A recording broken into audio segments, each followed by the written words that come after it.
মা কি ব্যাপার, আমি কেন মাদ্রাসায় যাইতে পারবো না রে মা? আমি তো 13 পারা কোরআন শরীফ মুখস্থ করলাম, আর মাত্র আমার 17 পারা কোরআন শরীফ মুখস্থ করা বাকি। আমি এখন কেন মাদ্রাসায় যাব না?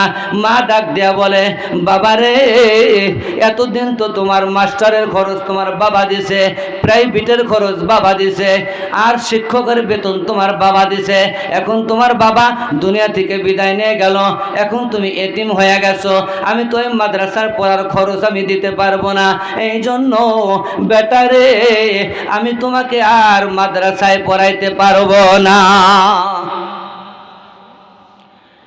এইবার এই 7 বছরের বালক ডাক দেয়া বলে, যুবক ভাই রে, তখন আমার জনম দুঃখী মাকে আমি জানায়া দিলাম, মা রে, ঠিক আছে, তোমার কোনো খরচ দেওয়া লাগবে না, তোমার কোনো টাকা পয়সা খরচ করা লাগবে না।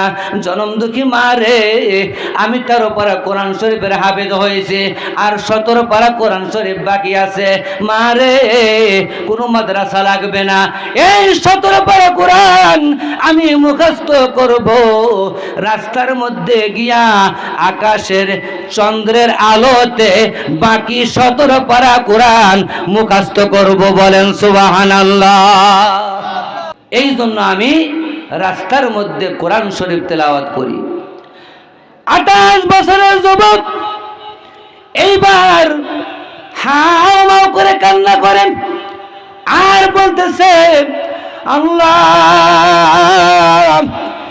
এই পৃথিবীর মধ্যে আমার চাইতে গুনাহগার আর এই পৃথিবীতে কেউ নাই রে আল্লাহ।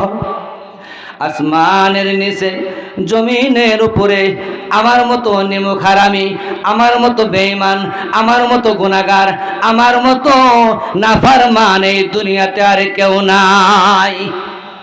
এই কথা বলে কান্না করতেছে, আর ওই 7 বছরের বালককে বুকের মধ্যে জড়ায় নিছে, আর বলতেছে, বাইরে ও 7 বছরের বালক, আর তোমাকে কষ্ট করতে হবে না।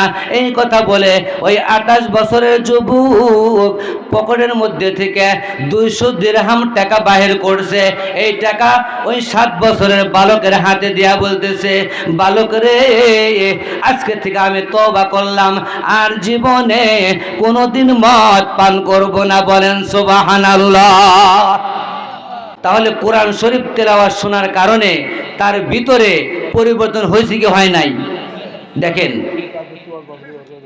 এরপরে 7 বছরের বালককে বলতে